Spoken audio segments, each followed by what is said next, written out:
It is unclear to me who decided that the Olympic plate should be this diameter exactly.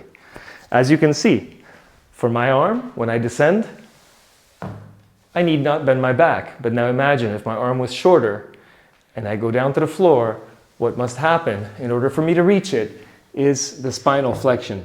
At this point, lifting off of the floor is where all of the danger and risk reside. Luckily, we have a solution, and that is a simple support and lift, which we've created at home. So as you can see, I'm able to lift the plate just a little bit, and that extra little inch that I've lifted it upwards almost entirely eliminates any risk associated on the bottom.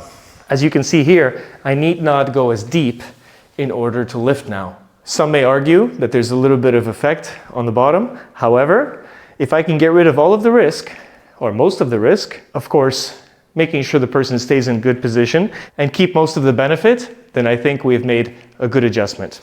So again, I'm going to sit back into my hips, I'm going to grab the bar, lift my chest, make sure that everything stays straight, and I make sure I sit back, I breathe in, I exhale, I execute the lift, and again, as I descend back, I use my hips, I keep my back and my glutes on, and I return the bar to its place.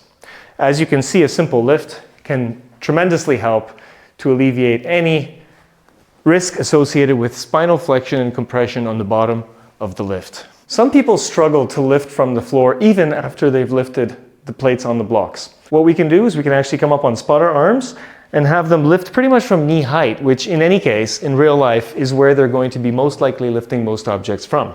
Right here, you see I've come right to the bar with my knees, and I again descend into my hips and I sit back in order to be able to reach it.